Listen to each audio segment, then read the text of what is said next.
Hey guys, welcome back to the channel, and in this video I've got 4 replays for you in the tier 9 tech tree tank destroyer, the Tortoise.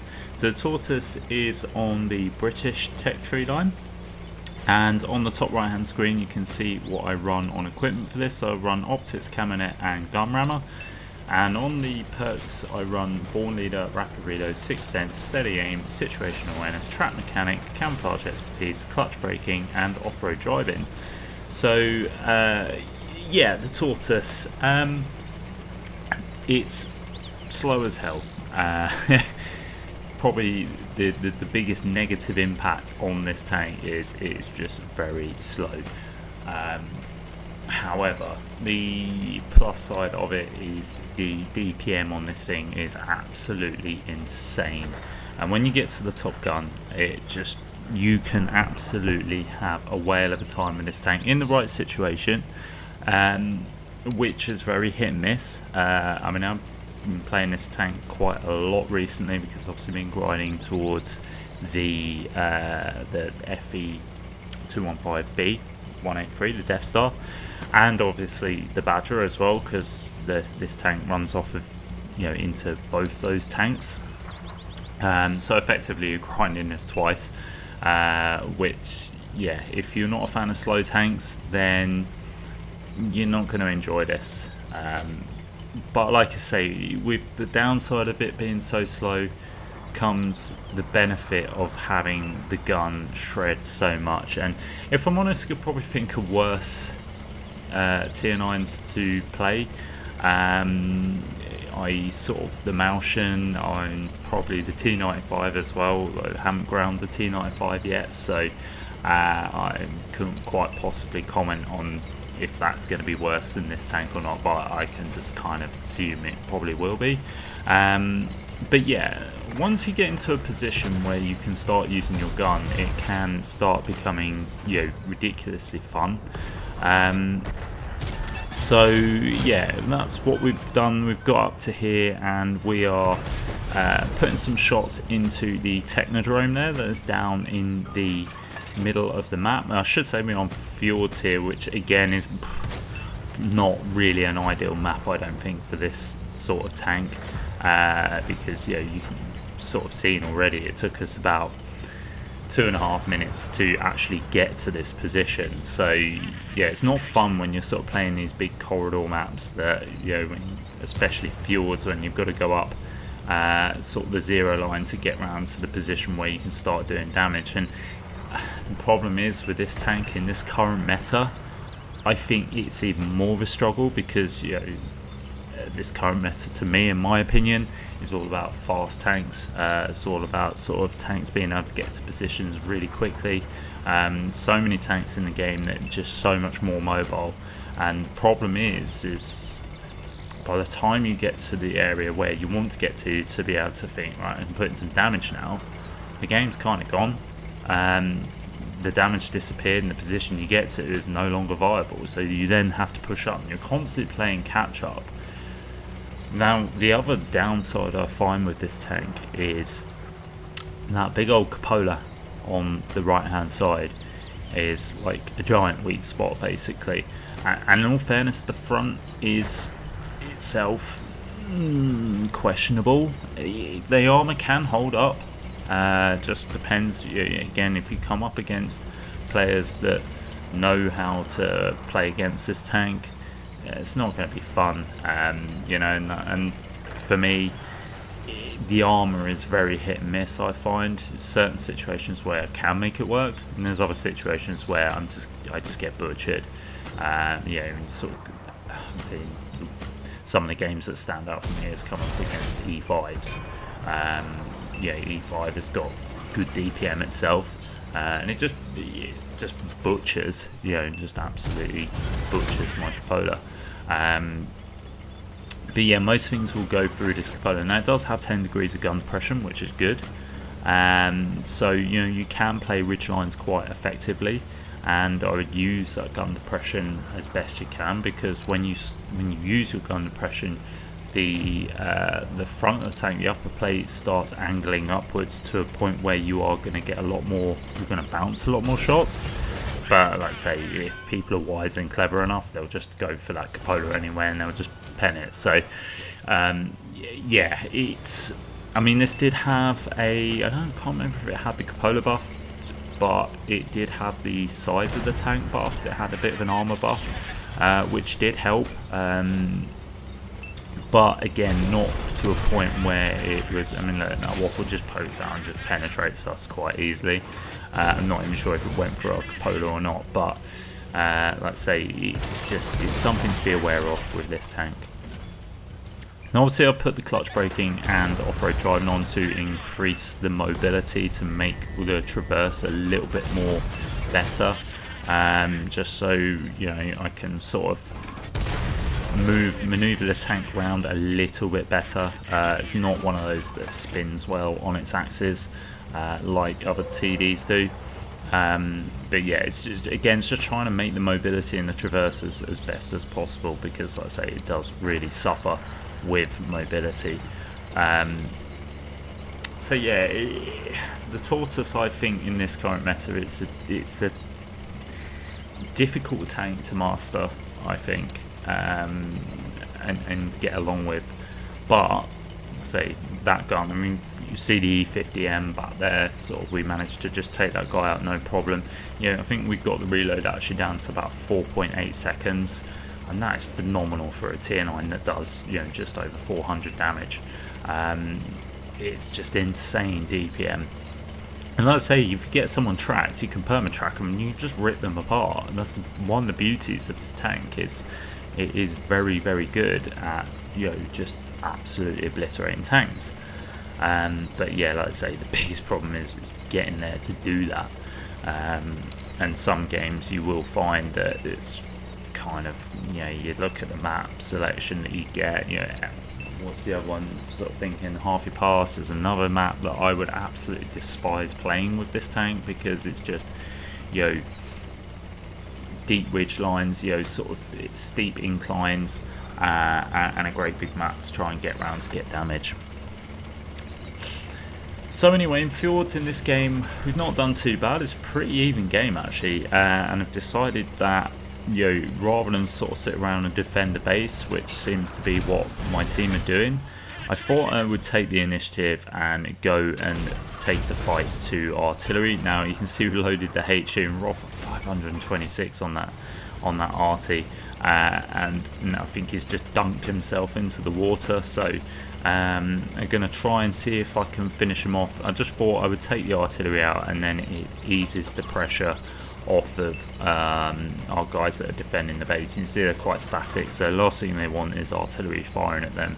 I was in a position where I can move and just get rid of the artillery. Now my plan is to move back to the middle here and potentially get side shots on any of these tanks that are going to try and push our base. Now we've seen the enemy FV 4005 is a one shot, is on a sliver of health, should get taken out by our team. The Emil 2 gets taken out by our Centauro, and yeah, like I say, it's just 3 tanks left now, and again, the painful situation of getting to the damage just is so evident. But then the Object 140 looks like it's obviously come doing the right thing by coming sort of around the back door in the 9-0 line to try and sort of put some pressure on our guys that are camping the base, and has naturally not realised that we're sort of still here, and yeah, we take him out for our 4th kill of the game, and yeah, and the rest of the team get taken out by our friendly Centaur and FE 4005.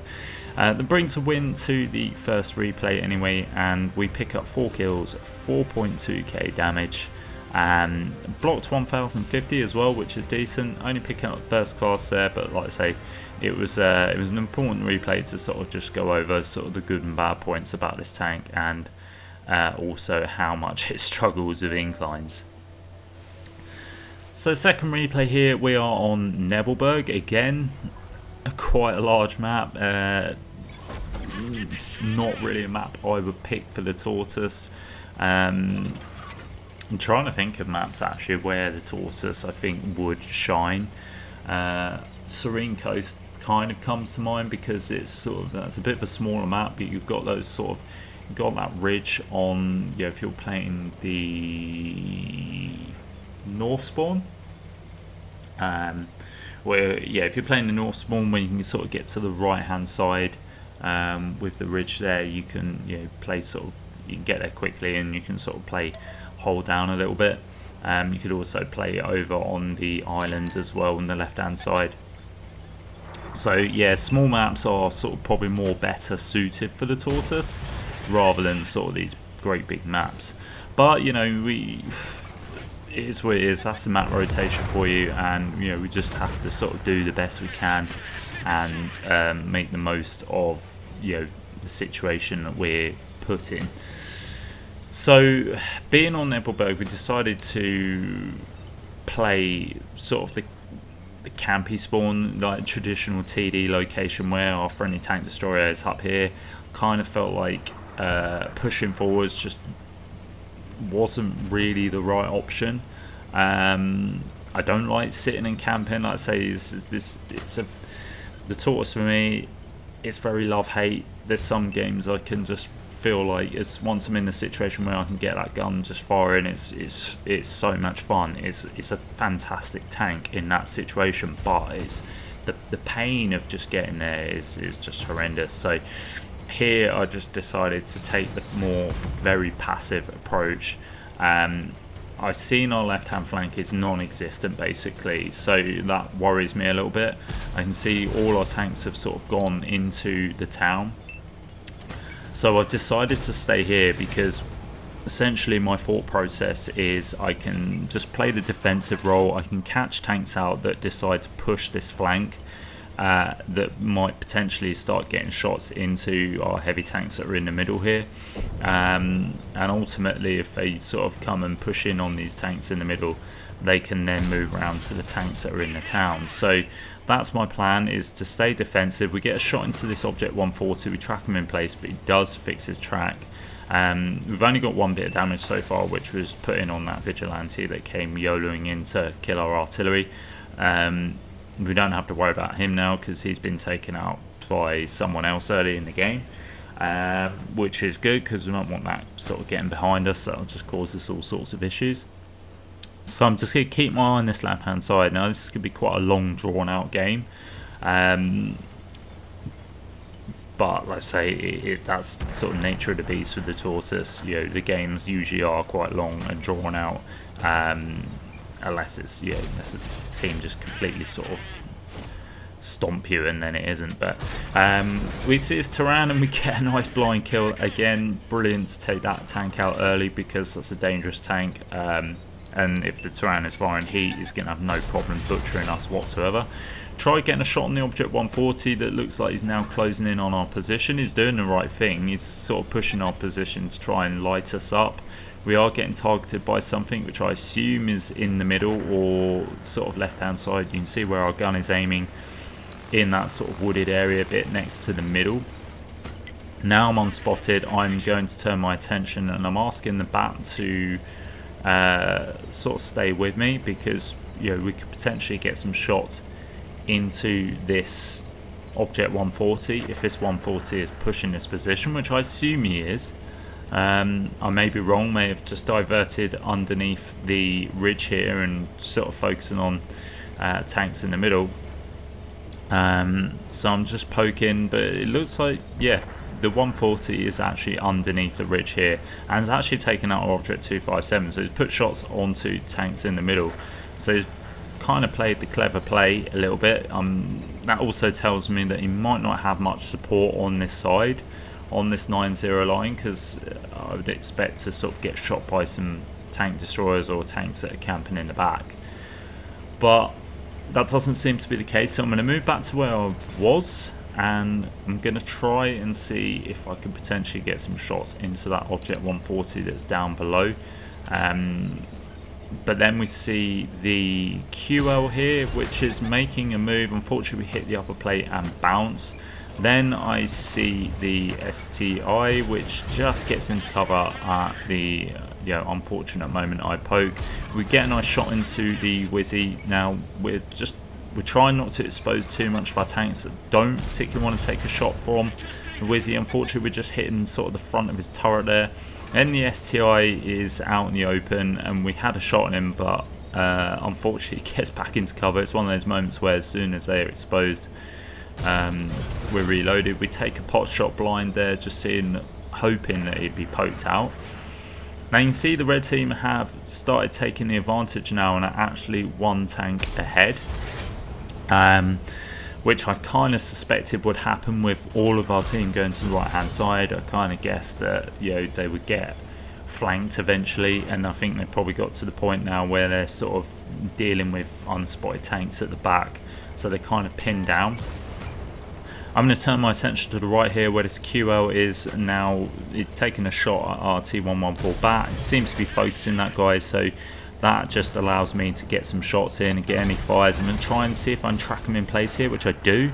I might be able to retrack him, but we get the kill shot there after the T114 bat puts a few shots in, and that gets rid of the QL, which helps us out because we don't have to worry about QL sneaking up on us and getting some shots in behind. So now I can turn my attention to the game. Artillery gets a lucky blind fire there, but that's artillery, always based on luck. So puts our first, takes our first chunk of hit points away from us.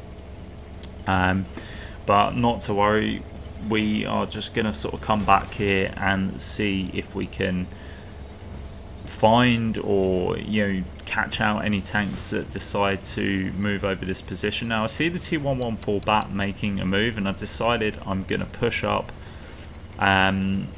predominantly because I kind of feel like the rest of the damage is going to be sort of sat back camping now, so I've kind of figured that the T114 bat will go out and extend the view range. Obviously we know the T114 bat is a bit of a hybrid tank destroyer. It can play sort of the light tank role and do quite a good job at spotting, so he's going to provide the vision. I'm going to sort of just back him up here, put into a position with the T114 bat ahead of us.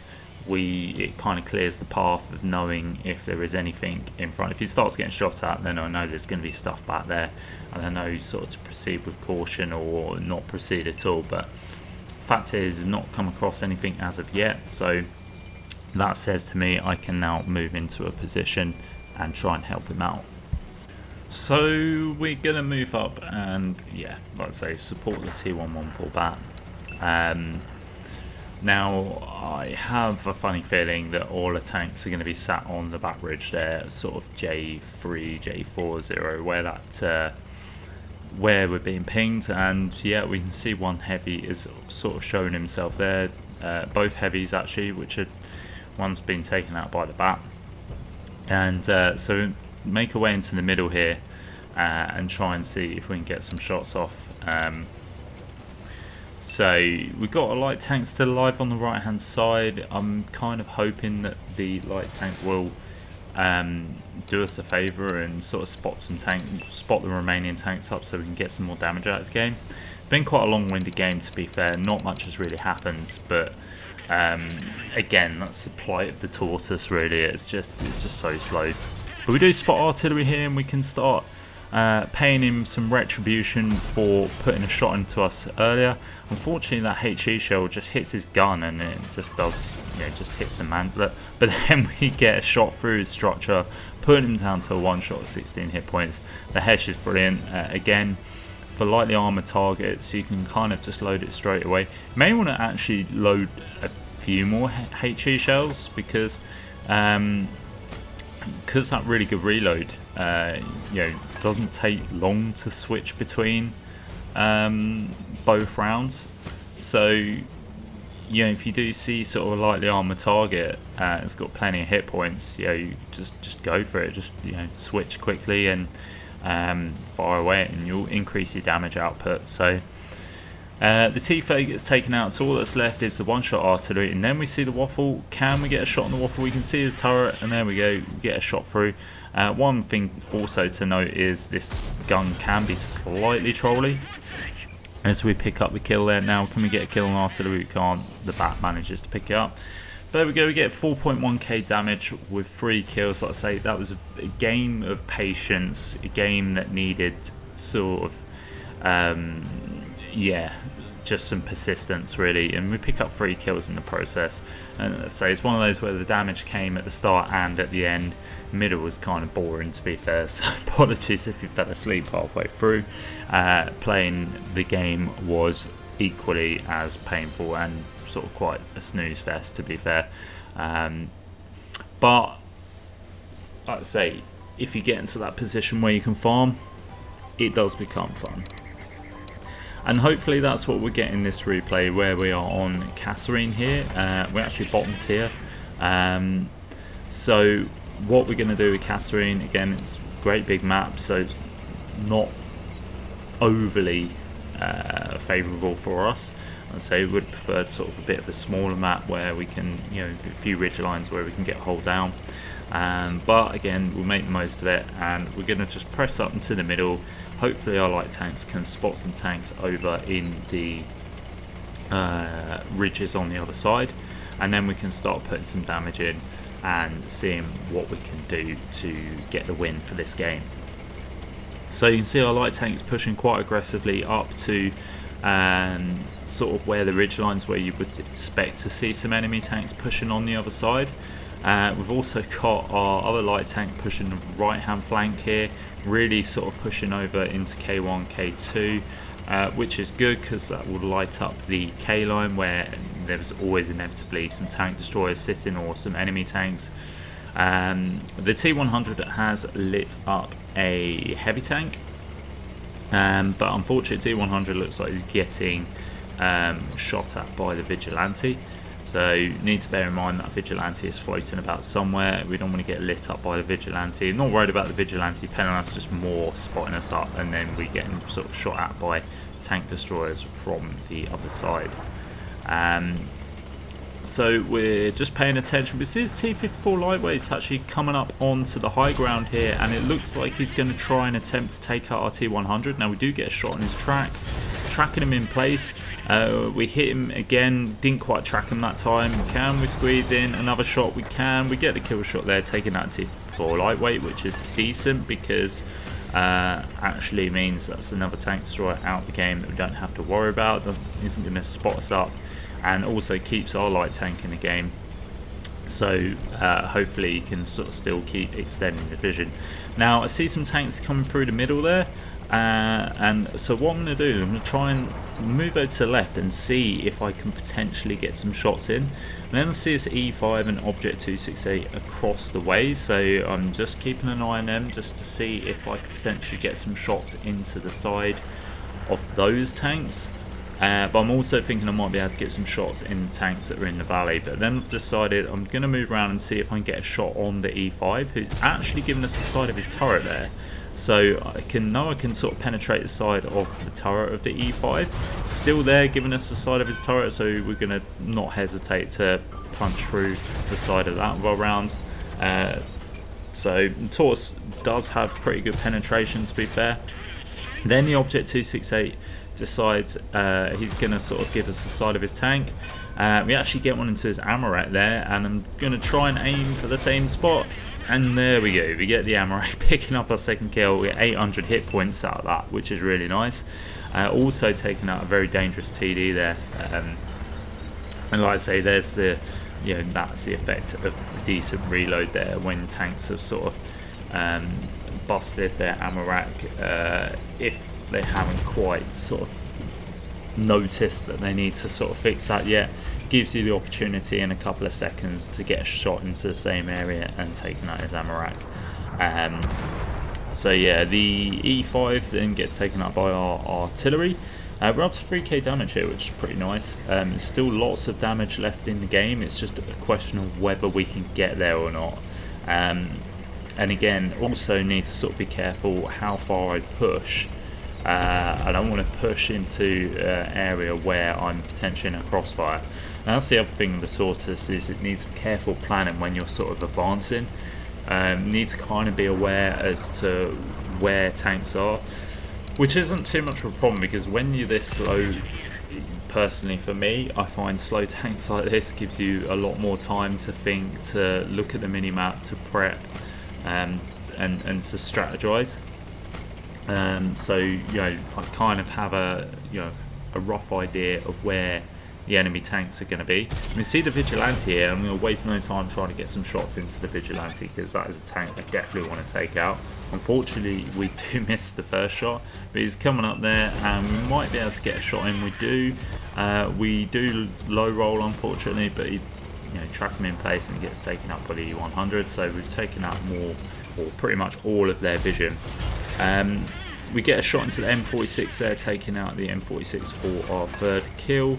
There's only a tank destroyer and the artillery left. You see the tank destroyer, we squeeze a shot into the side of that tank destroyer. We're going to go for another shot here. Unfortunately, we just missed that. It just jukes us. Just need to take our time and aim in here. Unfortunately, it's just that shot just ricochets. It's just at an angle where, unfortunately, auto bounces. We do get a shot into the side of him there, and he gets taken out by our Conqueror.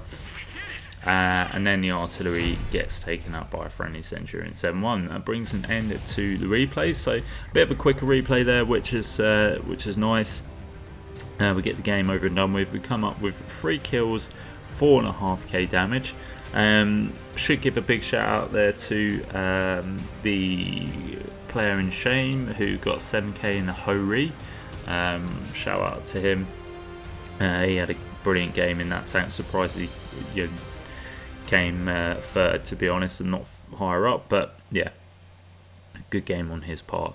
But anyway, we will move on to the 4th and final replay, which is always the best one, and yeah, we'll see how we get on. So we are on Abbey, and probably say this is more of a better suited map for the Tortoise. Again, smaller map in size, and there's sort of various areas that you could play effectively. I mean, you could play either side, to be honest. You could play the middle if you wanted to, but I mean, just sort of stay and hold down on that little sort of ridge in the middle there if you wanted to. But I would probably say your best bet is either left or right hand side, and kind of acts as a roadblock. Now I've gone right hand side because there's absolutely no point in going to the left hand side on your own, because you will just get outmaneuvered, outflanked and outgunned. So decided to push the right hand side with the majority of the team. Now I'm going to sort of sit back here in a traditional TD location. I'm going to use this wreck as a bit of cover in case any shots come this way. I'm going to try and see if we can squeeze a shot into that unlucky medium that's just gone into the hell rain of fire. We do get another shot into that medium at the back there. Now we're going to try and see if we can get a shot into the Waffle, but unfortunately Waffle just gets into cover, and you see we've just absolutely deleted this side. The whole team has just been absolutely rinsed of their health. So not a bad start to the game. We do actually take a shot which we bounce. Let's say this position can be can be quite popular for a blind fire or two from the other side, because these sides are notorious for tank destroyers to sit in. The EBR is right at the end of the 8 line, and so for me that says, right, okay, that side's done and dusted. There's nothing else there that can be shot at. Now we need to focus on the middle. We can see some tanks in the middle. We can see this Death Star here. I don't particularly want to get hit by that Death Star, but we're just waiting to see if he just peeks and just gives us a little bit of his turret, or potentially a side. But then we light up this Centauro, who gets absolutely wasted by the heat around our Death Star. We actually picked up the assistance for that as well, 1800 assistance. So who knew a slow tank could actually be a good spotter. Now we're trying to see if we can get up this ridge, which really annoys me when you sort of have these ridges that you can't climb. We're trying to see if we can get some shots onto this Chieftain and this Jagdtiger. This Chieftain seems to be distracted, so we're going to get some shots into him.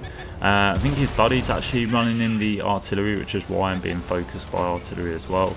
Again, that's another annoying feature of the Tortoise, is it does become a Terran magnet. Not Terran magnet, an arty magnet, sorry. because of how slow you are. But we take out the chieftain. Now we see this Death Star just comes out of nowhere, out of the middle, and has decided that he's just going to slide down and then get stuck. So we get a nice bit of luck here, and while this guy is on his side, we're going to not waste any time to get rid of this Death Star. By the time I'm reloaded, flips his tank, but see you later, you're out of the game, son. So Death Star gets taken out there, and we're up to 3.7k damage, 1800 assistance and 2 kills. So a good start, but I'm sort of wary that we've now lost the other flank, and I need to kind of play a little bit more sort of passive here. And you're gonna see the sort of, you can see both teams are now starting to stagnate. We have got his chieftain pushing over this side quite aggressively, so I want to just hold back here, and I just want to see if I could potentially get side shots on that chieftain or any other tank that starts pushing this side. I'm sort of conscious that perhaps he may have some teammates that may be a bit bold and decide to come push and help him. I'm keeping an eye on the back there. See, the Tyrann is in a fight with one of our heavy tanks. The Kronvan goes down, and yeah, that's not good. So we've got this E100 who's kind of out in the open, which is not great, because that E100 is going to start getting shredded if he stays there any longer, especially if the chieftain lights him up. We had a little bit of shot on the chieftain there, but not enough to actually effectively hit the shot. Now I'm hoping this chieftain's going to get brave and start poking to try and get shots in the E100 and give us his side, or give us part of his tank enough that we can actually get a shot in. The scores are even now, they're 6-all, so again, I need to be patient. I need to just take my time and just wait for an opportunity. Someone's going to make a mistake here, and I don't want it to be me. We see this heavy tank on the right hand side now, but unfortunately this rock's in the way, so we've just had to back up, try and get in a position where we could potentially get some shots. And there we go, the Progetto's poked out, we get a shot and he's making a move. Can we punish him here? We can. We put him down to a one shot. Can we squeeze in the kill shot? Oh, that was tight, but we just about managed to get it there for our third kill. That's a real tight shot there. I didn't think that was going to go in, but we pick up the kill, and that's the thing. It's patience is very much key with the Tortoise, and yeah, we, like I say, put ourselves in a position where we can kind of play off this E100, and we can just wait for the mistakes to come, because they will come. That's the beauty of this game. Is you know, people will make mistakes eventually. It's just a case of who moves first. Sometimes you have got to calculate your pushes, but at this moment in time, there's absolutely no way I'm going to push out into the middle, because that chieftain will spot us up and we will more than likely get shot from the middle or from the right hand side. So yeah, this is the thing with the Tortoise. It's not the kind of tank where you can kind of make plays and pushes and just be okay. Yeah, it has to be calculated.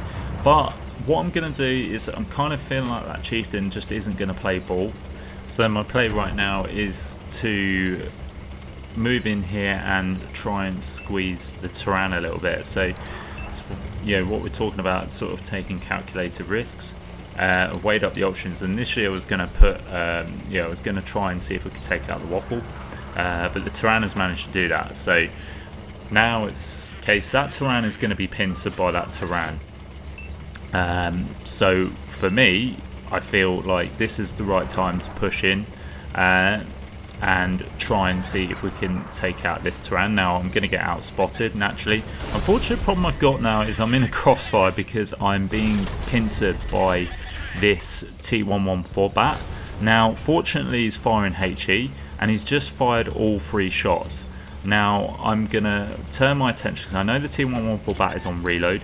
The Tyrann is moving in. Tyrann has decided to come and move in on me. Now I could potentially be a one shot to the Tyrann if he high rolled, but luckily he hasn't. But he has got the side of me. The T1114 bat is now reloaded, but I want to get rid of the Tyrann, and I snap the shot in there and I get incredibly lucky.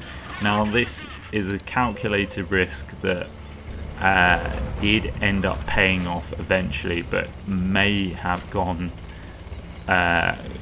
quite bad. But I needed to get rid of that Tyrann, to be honest. I just felt like now was the time to push in and try and free up that position, because what that's done, that's now freed up the Tyrann to go and take our artillery, which just leaves the chieftain, which then gets taken up by FE 4005. And you can see sometimes you have to make plays to make the game move, because otherwise the game just goes stale, and then eventually what you're doing is you're just giving the enemy team time to think and time to plan ahead of you. So yes, okay, it relies on your team kind of playing ball as well, but sometimes again it's just assessing the situation and dealing with it appropriately, and that's what we've done, and it's kind of paid off. Yes, we took quite a lot of hit points off of it. Now unfortunately this T114 bat has made a move outside the centre. I was kind of hoping it'd stay there, and we could just get plenty of shots in. It looks to me like he's going for either the Tyrann or the artillery, but he's out in a position where we can get a shot in. Now I want to sneak a shot. We do sneak a shot in the move there. I took that quickly because I knew the Tyrann was going to be focusing on him, but then the FE 4005 comes out the right hand side of us and pops a shot in. But we picked up the win there, and that was a nice game to show, I think, to sort of finish the video, because it was quite cat and mouse for a while, and it just goes to show this tank can work, just have to plan carefully with it. But we get just under 6k damage there, 1800 assist, picking up the ace tanker with the 4 kills, the high caliber. Yeah, and a nice overall result there in quite a heavy tier 10 lobby.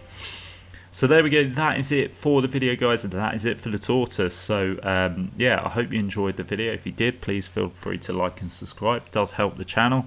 If you want to give us a comment and let us know what your thoughts are of the Tortoise, if you got it or if you're planning to play it or grind it, then yeah, by all means post a comment and I'll get back to you on that. And as always, guys, I'll catch you next time.